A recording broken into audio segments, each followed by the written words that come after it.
Olá! Neste trabalho de vídeo, eu, Mariana Nogueira, junto aos meus colegas Daniel Serrão, Anne Gabriele, Breno Douglas e Natália Maciel, iremos apresentar o conteúdo de proteínas e desnaturação de proteínas, junto a um experimento no qual o objetivo é desvendar se há a presença de proteínas no leite e no ovo. Bom, podemos começar informando que as proteínas são os compostos orgânicos que estão mais abundantes no nosso corpo, aproximadamente 40%, enquanto a água é o composto inorgânico mais presente no corpo. As proteínas são compostas pelos átomos de carbono, oxigênio, hidrogênio, nitrogênio e, em alguns casos, enxofre. As proteínas estão presentes no nosso dia a dia de forma que nós não podemos nem imaginar. Elas desempenham um papel estrutural, ou seja, de formação. Elas ajudam na formação da pele, da unha, dos cabelos, com proteínas como a queratina e o colágeno. Outro exemplo na formação, a gente pode ter a formação de defesa, que as proteínas, elas também formam os anticorpos do nosso corpo. Então, as estruturas de defesa do nosso corpo são proteínas. Outra coisa interessante também é que as hemácias também são feitas de proteínas. Então, temos também a função de transporte, que é o transporte de oxigênio pelo nosso corpo, que é uma coisa vital para a nossa existência. Outro papel que a gente pode citar é a função hormonal que as proteínas desempenham, com a produção de hormônios como insulina e glucagon, que regulam o açúcar no nosso corpo. Outra função que podemos citar é a de reserva energética. Por quê? Porque quando um corpo está desnutrido, quando não há mais açúcares nem lipídios para serem quebrados, para serem consumidos, o corpo utiliza as proteínas como uma terceira fonte de reserva energética. Mas isso só ocorre realmente quando não há praticamente mais nenhum açúcar ou lipídio para consumir.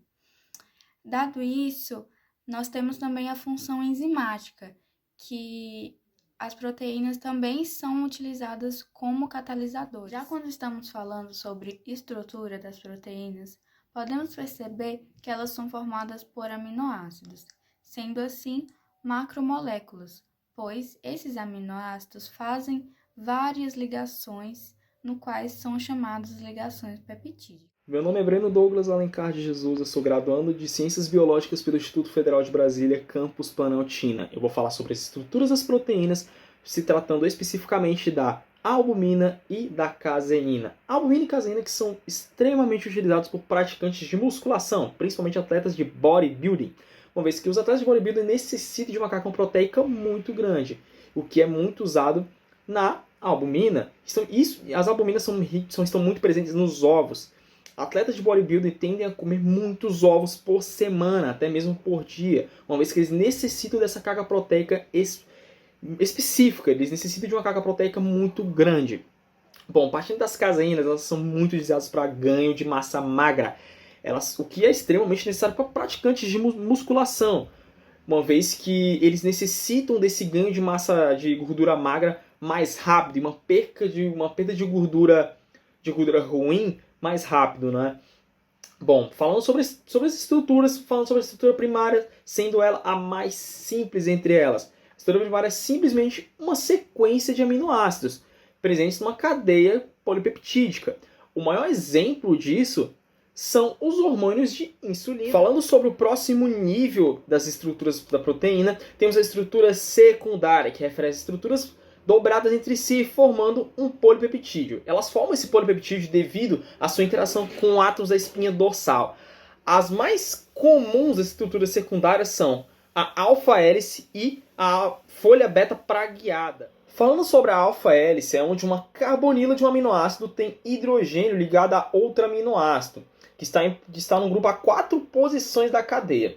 Bom, ela tem como um grande padrão a ligação que leva a uma cadeia polipeptídica, em uma estrutura helicoidal. Devido a isso, ela recebe seu nome de alfa-hélice, por conta dessa estrutura helicoidal, que se assemelha a uma fita enrolada. Falando agora sobre a folha beta pragueada, onde 2 ou mais segmentos de uma cadeia polipeptídica se alinham próximos uns aos outros, mantidos por ligações de hidrogênio, elas formam uma espécie de folha dobrada.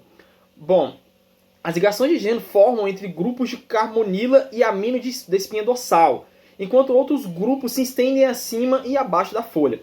Bom, as fitas de uma folha beta pragueada podem ser paralelas, apontando para a mesma direção, ou antiparalelas, apontando para direções opostas, né, de forma que uma não fica alinhada com a outra. A estrutura terciária, ela é uma estrutura tridimensional de um polipeptídeo. Ela contém basicamente toda ligação não covalente. Ela é o principal estado de interação entre grupos de aminoácidos que compõem uma determinada proteína.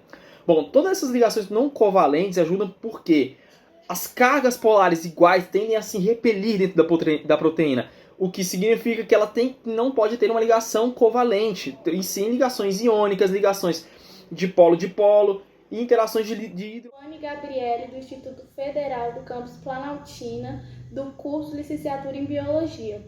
Hoje eu irei fazer um experimento de albumina e caseína. E nesse experimento, a gente vai usar os seguintes materiais e reagentes: o vinagre, o leite, a clara do ovo, uma colher e o conta-gotas e 2 recipientes.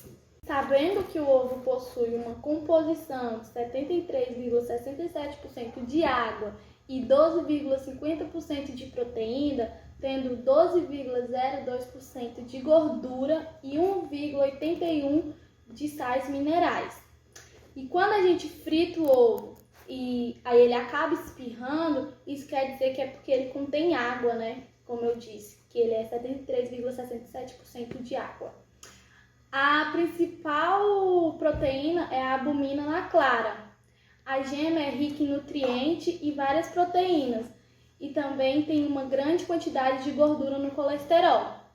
O leite da vaca já possui 87,3% de água e 4,6% de lactose, 3,9% de gordura e 3,3% de proteínas e 0,65% de sais minerais. E no primeiro experimento que eu irei fazer do vinagre, que é o ácido acetílico diluído, eu irei usar uma colher de clara e adicionar 30 gotas de vinagre.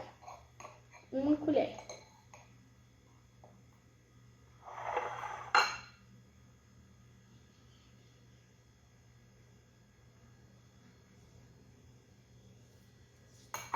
Irei adicionar 30 gotas.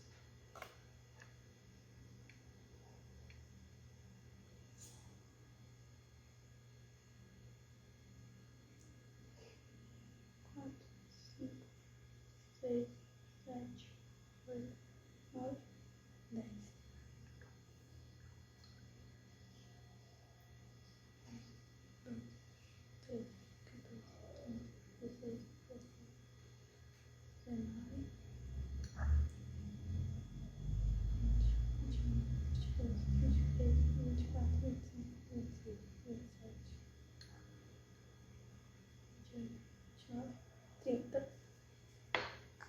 E agora irei fazer o do leite. Adicionar o leite ao recipiente até a marca. E adicionar 30 gotas de vinagre. 1, 2, 3, 4, 5, 6.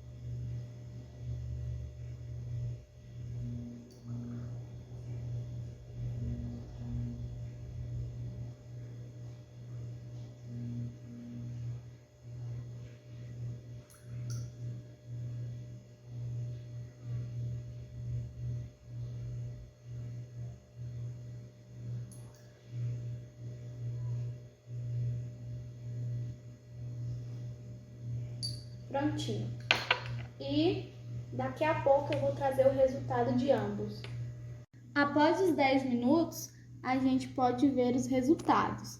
Ao colocarmos os vinagre na clara do ovo, a gente observa que a reação é fragmentar a albumina e evolui o gás carbônico, que causa essas bolhas. Como podemos, bem pequenininhas, ó, como podemos observar. E aqui no leite, ao adicionarmos o vinagre ao leite, essa reação ácida faz as caseínas, que no caso é o leite, que acaba coalhando. Olha aí, tá no processo de coalhamento.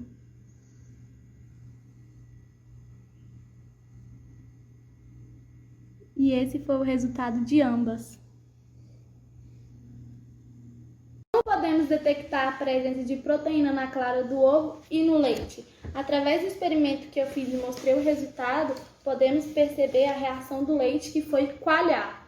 E a reação da clara com o vinagre foi fragmentação da albumina, que evolui o gás carbônico.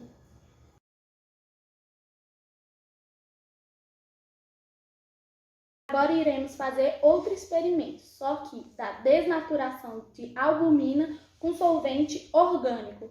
Iremos usar álcool etílico, um recipiente vermelho e um ovo. Adicionaremos o álcool ao recipiente.